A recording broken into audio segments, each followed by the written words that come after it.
गीता में भगवान श्री कृष्ण ने रणभूमि में अर्जुन को जो ज्ञान दिया था वह गीता में बताया गया है।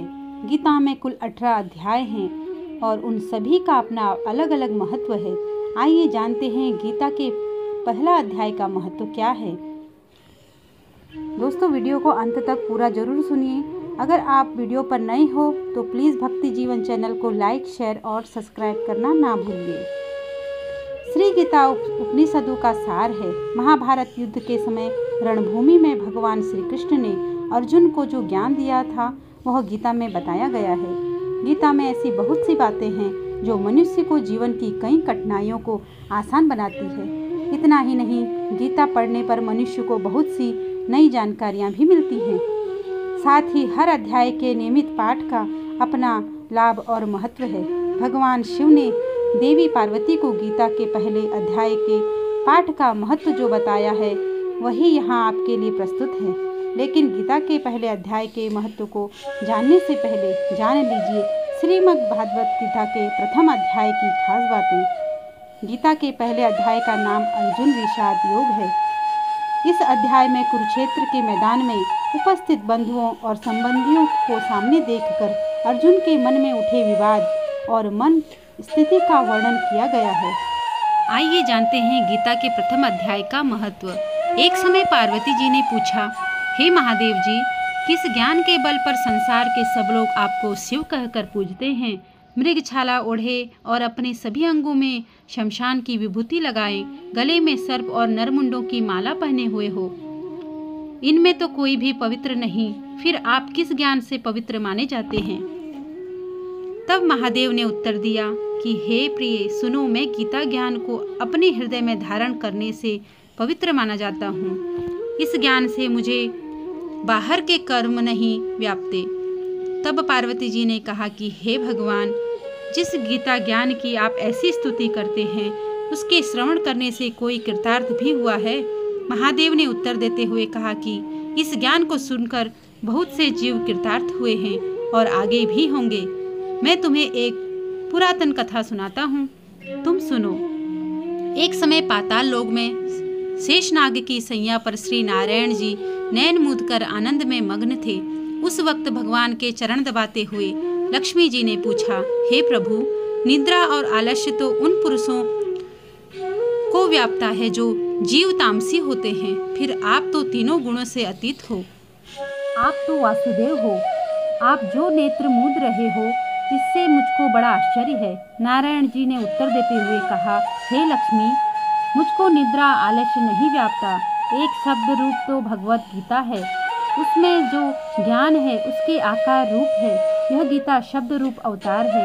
इस गीता में यह अंग है। 5 अध्याय मेरे मुख हैं, 10 अध्याय मेरी भुजा है, 16 अध्याय मेरा हृदय और मन और मेरा उदर है, 17वां अध्याय मेरी जंगा है, 18वां अध्याय मेरी चरण है। गीता श्लोक ही मेरी नाड़ियाँ हैं और जो गीता के अक्षर हैं वो मेरा रोम है। ऐसा मेरा शब्द रूपी जो गीता ज्ञान है उसी के हृदय में विचार करता हूँ और बहुत आनंद प्राप्त होता है।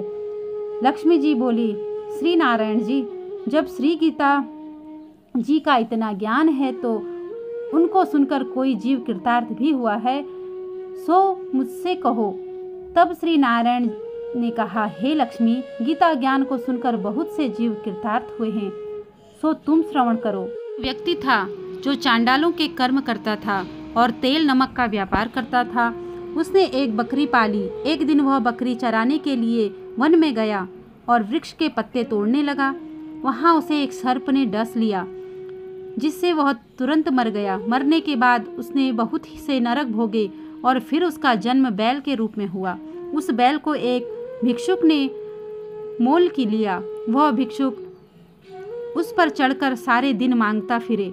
जो कुछ भिक्षा मांग कर लाता वह उसे अपने परिवार के साथ मिलकर खाता और वो बैल सारी रात द्वार पर खड़ा रहता। उसके खाने पीने का भी कोई ख्याल नहीं करता था और सुबह होते ही बैल पर चढ़कर फिर मांगने निकल जाता।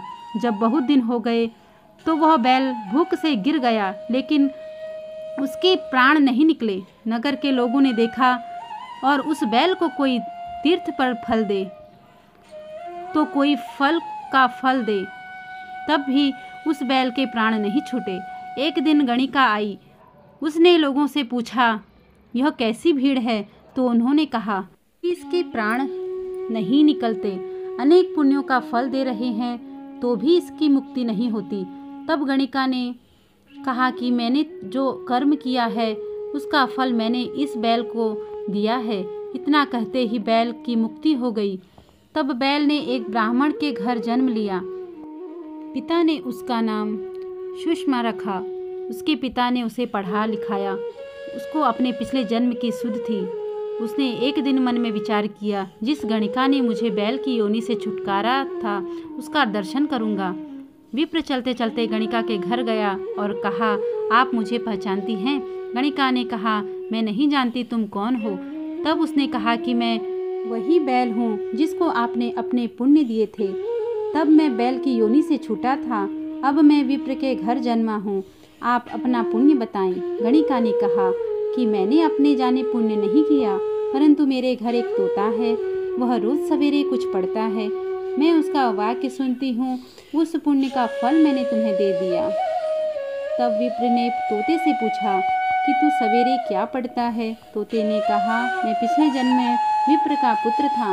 मेरे पिता ने मुझे गीता के पहले अध्याय का पाठ सुनाया करते थे। एक दिन मैंने गुरु से कहा कि मुझको आपने क्या पढ़ाया है? तब गुरुजी ने मुझे श्राप दिया कि तू तोता बन जा। इसके बाद मैं तो तोता बन गया।